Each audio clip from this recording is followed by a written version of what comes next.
저하고 한 절씩 교독하고 마지막에 같이 합독하겠습니다. 12절부터 22절 창세기 19장 읽겠습니다. 그 사람들이 롯에게 이르되 이외에 내게 속한 자가 또 있느냐? 내 사위나 자녀나 성 중에 내게 속한 자들을 다 성 밖으로 이끌어 내라.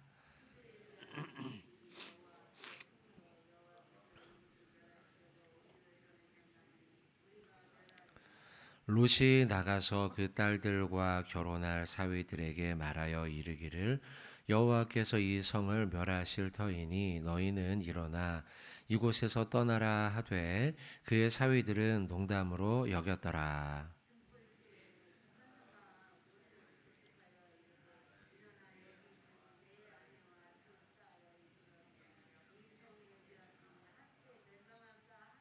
그러나 롯이 지체함에 그 사람들이 롯의 손과 그 아내의 손과 두 딸의 손을 잡아 인도하여 성 밖에 두니 여호와께서 그에게 자비를 더하심이었더라.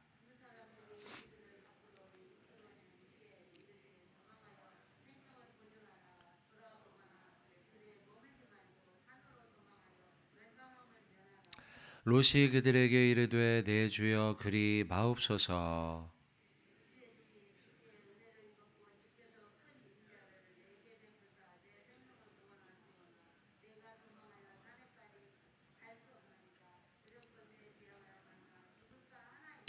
보소서 저 성읍은 도망하기에 가깝고 작기도 하오니 나를 그곳으로 도망하게 하소서.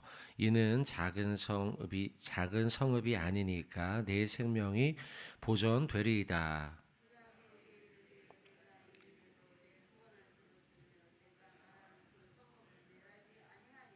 같이 읽겠습니다. 그리로 속히 도망하라.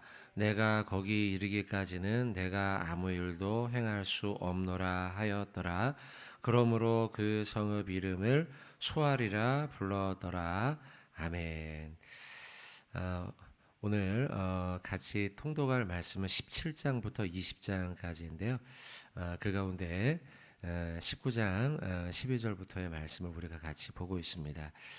며칠 동안 성경 통독을 같이 하면서 여러분들 벌써 아직 낙오하신 분은 없으시죠?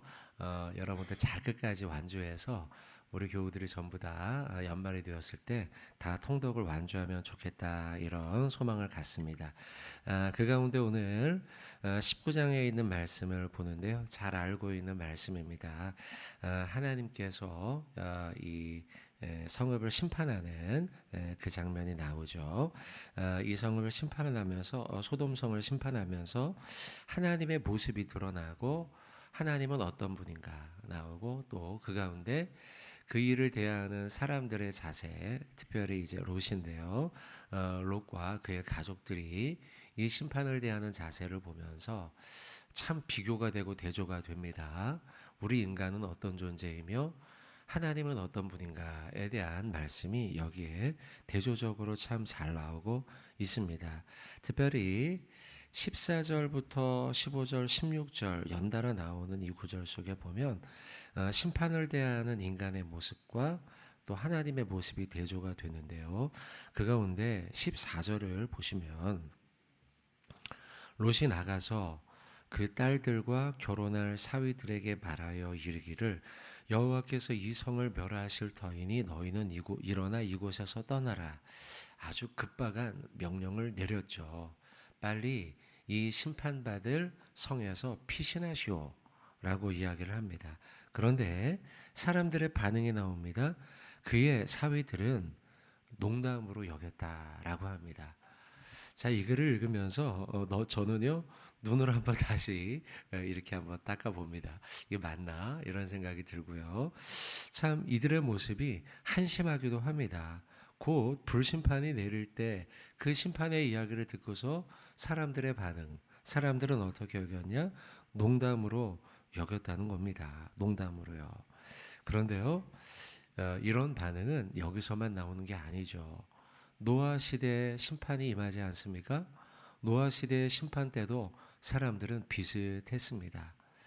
노아가 오랫동안 하나님의 심판을 듣고 준비하기 위해서 나무를 산 위에서 모아다가 방주를 짓지 않습니까? 그의 모습을 보고 그들의 반응도 비슷했습니다. 그들도 심판을 대할 때 심판을 아주 가소롭게 여기며 대수롭지 않다는 듯이 이것을 하나님의 심판을 무겁게 진심으로 받아들이지 않았어요. 이게 사람들이에요. 여러분, 지금도 비슷하지 않습니까? 하나님의 심판은 성경 속에서 언제 올지 모른다. 내일 올지, 내일 모레 올지, 언제 올지 모른다라고 이야기하죠. 그리고 우리 개인의 심판도 마찬가지 아닙니까? 우리의 생명이 언제 다해서 하나님 앞에 심판과 재판을 받을지 알지 못해요. 그래서 우리는 날마다 하나님의 복음을 전하면서 여러분 예수 믿으십시오. 구원받으십시오. 우리의 마지막 때가 언제 올지 모릅니다. 라고 우리는 복음을 전하고 전도하지 않습니까? 그럴 때 사람들이 어떻게 해요? 그 받은 전도지를 그죠? 저는 안 받을래요. 저는 그거 필요 없어요. 저는 받을 손이 없네요. 이렇게 이야기를 하죠. 대수롭지 않게 여긴단 말입니다. 우리가 지난 그 대각성 전도 집회 바로 한 주 앞에 전도하러 나가지 않았습니까?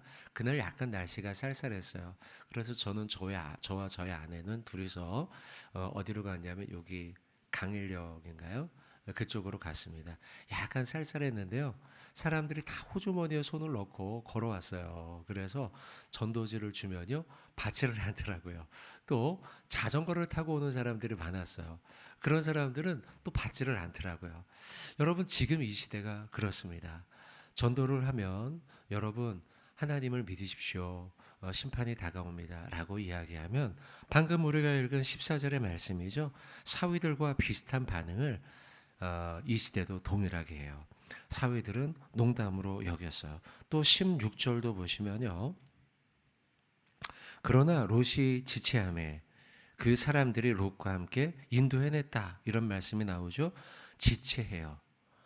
나는 나중에 믿을게요. 나는 지금 너무 바빠요. 나는 지금 직장 일이 있어요. 저는 지금 이것을 먼저 해야 돼요. 이렇게 사람들은 지체한다는 것이죠. 농담으로 여기고 그리고 그 일을 지체함으로 자꾸 뒤로 미룬다는 겁니다. 그런데요. 하나님은 어떠신가? 여기 16절에 하나님이 어떤가 잘 나오고 있습니다. 16절 끝에 보시면 어, 어, 롯의 손과 그 아내의 손과 두 딸의 손을 잡아 인도하여 성 밖에 두니 성 밖에 두죠. 성 밖에 둬요. 자꾸 지체하니까요. 자꾸 지체하고 이걸 무겁게 여기지 않고 농담처럼 여기니까 지체하고 막 시간을 끌고 있으니 그들을 성 밖으로 둡니다. 먼저 성 밖으로 두니 자 이것은 16절 끝에 여호와께서 그에게 무엇을 더하심입니까? 자비를 더했다라고 말씀함으로써 하나님은 심판에 있어 어떤 분이신가 기다리고 자비를 베푸는 분으로 말씀하고 있습니다. 여러분이 14절부터 16절까지의 말씀을 보면서 저는 사람과 하나님의 모습이 대조가 되고 대비가 된다라고 말씀을 드렸는데요. 한 영혼, 우리를 구원하기 위해서 제초가시는 하나님과 지체하는 인간의 모습이 대비되고 있어요.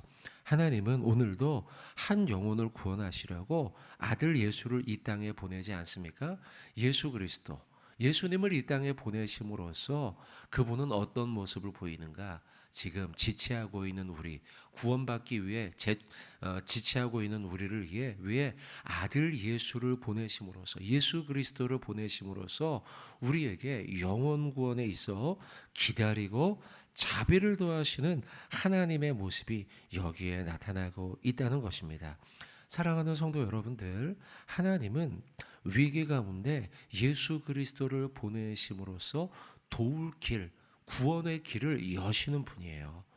위기 가운데 구원의 길을 여시고 도울 길을 여시는 분이라는 거죠. 이것은 구약 시대에도 동일합니다. 언제나 위기는 찾아왔죠. 위기와 어려움이 찾아와요. 그때마다 하나님은요 우리에게 도울 길을 여시고 그 길을 해결할 길을 여셔요. 그게 바로 예수 그리스도이시죠. 여러분 특별히 구약 성경에 나오는 사자굴에 들어간 다니엘과 세 친구들의 이야기 알지 않습니까? 다니엘서에 나오고 있는 사자굴에 들어간 다니엘 영락없이 죽게 되죠. 그러나 하나님이 도울 길을 여시죠. 다니엘의 세 친구 풀무불에 들어가죠. 그러나 그들에게도 피할 길을 여시죠. 여러분 성경 한번 찾아볼까요? 고린도전서 10장 13절 말씀입니다. 고린도전서 10장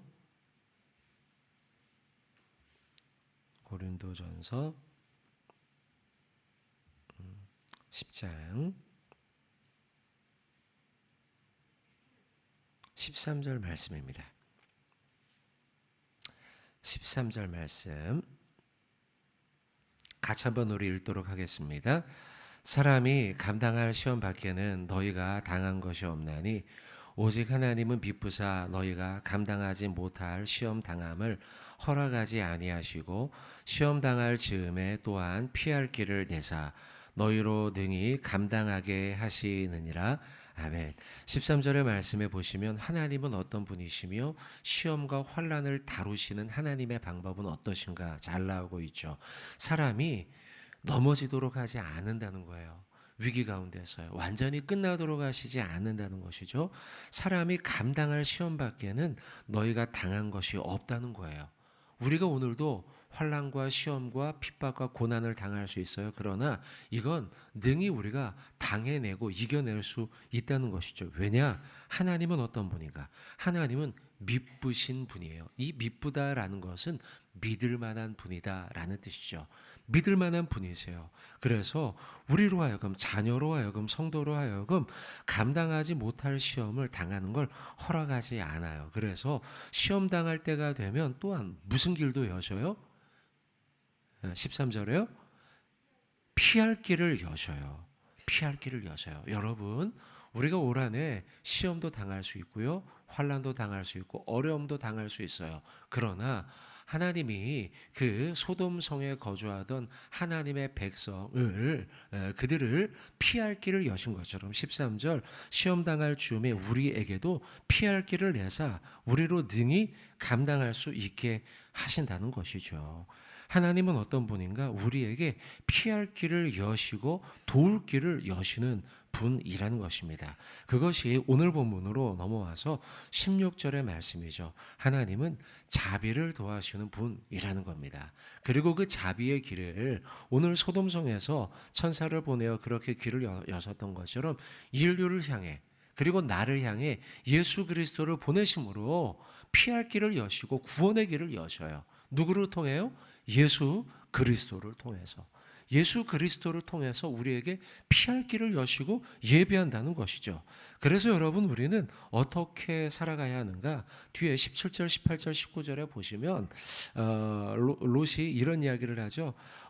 여기까지 가야 된다라고 할 적에 18절에 보면 롯이 그들에게 이르되 내 주여 그림하소서 나와 함께 해주세요. 멀리 가지 말게 하고 여기 소알까지만 가게 해주세요. 이렇게 이야기하거든요. 그러면서 그 산까지 가지 못하고 내가 여기까지 갈 때 나와 함께 같이 해주세요. 라고 이야기해요. 동행하시는 하나님을 구하는 것이죠. 임마누엘의 예수를 구하는 것이죠. 여러분들 그래서 자 마지막 절 22절입니다. 22절 같이 한번 읽어볼까요? 오늘 본문요. 시작. 그리로 속히 도망하라. 내가 거기 이르기까지는 내가 아무 일도 행할 수 없노라 하였더라. 그러므로 그 성읍 이름을 소알이라 불렀더라. 아멘. 자, 16절 아까 우리가 주로 보았던 자비를 더하심이라의 말씀에 끝이 보여집니다. 끝판왕이죠. 끝판왕. 너희가 거기까지 이르기 전까지는 내가 심판 아무 일도 행할 수 없다 라고 말씀하며 기다리시는 하나님이 나오고 있다는 거예요. 기다리시는 하나님. 이 짧은 12절부터 22절까지의 말씀을 우리가 오늘 살펴보면서 하나님은 어떤 분인가? 기다리시는 하나님이요. 아무 심판도 그때까지 이 너희가 안전하게 보호될 때까지는 아무 일도 행하지 않으시는 하나님, 자비의 하나님이 여기에 나오고 있습니다. 자, 사랑하는 성도 여러분, 우리는 오늘 이 창세기 19장에 있는 심판의 말씀을 보고 있습니다. 우리가 심판 그러면 마치 하나님은 무서우신 분, 재판하시는 분, 너는 천국, 너는 지옥, 이렇게 무섭고 엄격한 하나님으로만 우리가 생각을 하는데요. 어떻습니까, 여러분? 오늘 하나님이 어떤 분이에요? 한 단어로 우리 요약할 수 있죠? 자비의 하나님이에요. 심판 가운데도 하나님은 자비를 베푸시는 하나님. 그 속에 몇 가지를 봤어요. 피할 길을 여시는 하나님, 22절에 끝까지 기다리시는 하나님. 그런데 이걸 저는 여러분들에게 한 단어로 자비의 하나님이라 말씀드렸어요. 사랑하는 성도 여러분, 오늘 하루 우리가 이 자비의 하나님 가슴에 품고 그 하나님과 하나님은요, 여기까지 와야 돼. 그랬다가도요, 나중에 결국 소알까지로 바꾸잖아요. 그죠? 그리고 그 소알까지 갈 때까지도 하나님은 함께 동행하시죠. 임마누엘로.